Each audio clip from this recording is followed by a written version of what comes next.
നിന്ന് കാണാതായ 13 വയസ്സുകാരി തസ്മിദിനെ കണ്ടെത്താൻ കേരള തമിഴ്നാട് പോലീസിന്റെ വ്യാപക തെരച്ചിൽ. കുട്ടി നാഗർകോവിൽ സ്റ്റേഷനിൽ ഇറങ്ങിയതിന്റെ CCTV ദൃശ്യങ്ങൾ ലഭിച്ചു.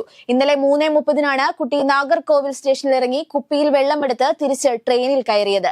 കുട്ടി കന്യാകുമാരിക്ക് തന്നെ പോയിരിക്കാമെന്നാണ് പോലീസിന്റെ നിഗമനം. നാട്ടുകാരെയും വ്യാപാരികളെയും ഉൾപ്പെടെ കുട്ടിയുടെ ഫോട്ടോ കാണിച്ചുള്ള തെരച്ചിലും പുരോഗമിക്കുകയാണ്. നെടുമങ്ങാട് സ്വദേശി വിനോദിനെ കൊലപ്പെടുത്തിയ കേസിലെ 1-ാം പ്രതിക്ക് വധശിക്ഷയും 4,60,000 രൂപ പിഴയും.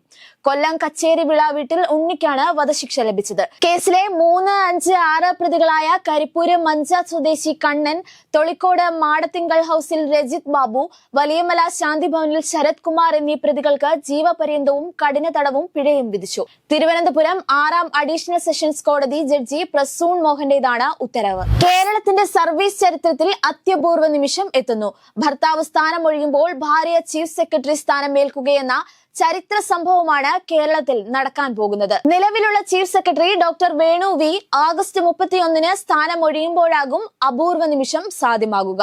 അടുത്ത ചീഫ് സെക്രട്ടറിയായി സ്ഥാനമേൽക്കുക പ്ലാനിംഗ് അഡീഷണൽ ചീഫ് സെക്രട്ടറിയും ഡോക്ടർ വേണുവിന്റെ ഭാര്യയുമായ ശാരദാ മുരളീധരനായിരിക്കും. ഇന്ന് ചേർന്ന മന്ത്രിസഭാ യോഗമാണ് ചരിത്ര തീരുമാനമെടുത്തത്. കേരള ചരിത്രത്തിൽ തന്നെ ഇങ്ങനെയൊരു സംഭവം ഇത് ആദ്യമായാണ്. സംസ്ഥാനത്ത് മഴയ്ക്കൊപ്പം വീശിയടിച്ച് ശക്തമായ കാറ്റിൽ പലയിടത്തും വ്യാപക നാശം. കൊല്ലം മുണ്ടക്കയിൽ ശക്തമായ കാറ്റിലും മഴയിലും വള്ളം മറിഞ്ഞ് മത്സ്യത്തൊഴിലാളി മരിച്ചു. തിരുവനന്തപുരം അഞ്ചുതെങ്ങ് സ്വദേശി പെൽക്കിസ് ആണ് മരിച്ചത്. പെൽക്കിസിനൊപ്പം കടലിൽ വീണ ബെർണാണ്ടസ് നീന്തി രക്ഷപ്പെട്ടു.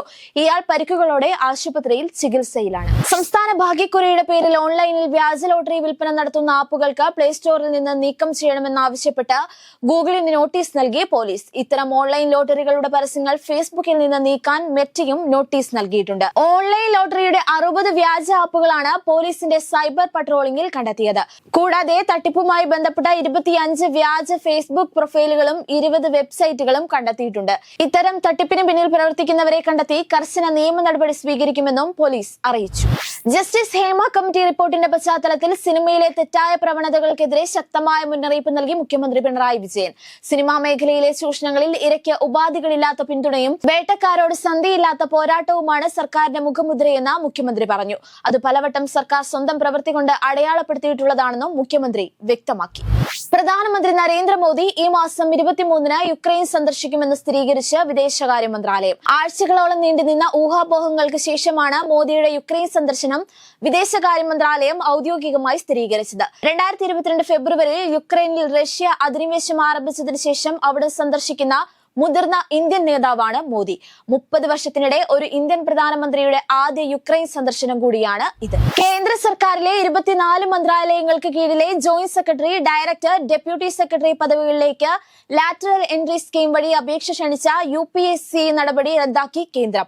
നടപടി സംവരണ തത്വങ്ങൾക്ക് വിരുദ്ധമാണെന്ന പ്രധാനമന്ത്രി നരേന്ദ്രമോദിയുടെ നിർദ്ദേശങ്ങൾ ചൂണ്ടിക്കാട്ടി കേന്ദ്രമന്ത്രി ജിതേന്ദ്ര സിംഗ് UPSCക്ക് കത്തയച്ചു. പാലരുവി എക്സ്പ്രസിന് 4 കോച്ചുകൾ കൂട്ടിയിട്ടും തിങ്ങി നിറഞ്ഞും ശ്വാസം മുട്ടിയും എറണാകുളത്തെ യാത്രക്കാർ. ഏറ്റുമാനൂർ ഉൾപ്പെടെയുള്ള സ്റ്റേഷനുകളിൽ നിന്ന് ട്രെയിനിൽ കയറിപ്പറ്റാൻ പോലും യാത്രക്കാർ ബുദ്ധിമുട്ടുകയാണ്. തിരുവനന്തപുരത്ത് നിന്ന് എറണാകുളം ഭാഗത്തേക്കുള്ള ആദ്യ ട്രെയിനാണ് വേണാട് എക്സ്പ്രസ്. വലിയ തിരക്ക് അനുഭവപ്പെടുന്നതിന് പുറമെ ട്രെയിൻ വൈകുന്നത് മൂലം സമയത്ത് എത്താൻ കഴിയാത്ത സാഹചര്യവുമാണെന്ന് യാത്രക്കാർ പരാതിപ്പെട്ടു. സൂപ്പർ ലീഗ് കേരള പ്രഥമ സീസണിന് സെപ്റ്റംബർ 7-ന് തുടക്കമാകും. കൊച്ചി ജവഹർലാൽ നെഹ്റു ഇന്റർനാഷണൽ സ്റ്റേഡിയത്തിൽ നടക്കുന്ന ഉദ്ഘാടന മത്സരത്തിൽ കൊച്ചി ഫോഴ്സ FC-യും മലപ്പുറം FC-യും ഏറ്റുമുട്ടും. വൈകുന്നേരം 8-നാണ് മത്സരം ആരംഭിക്കുക.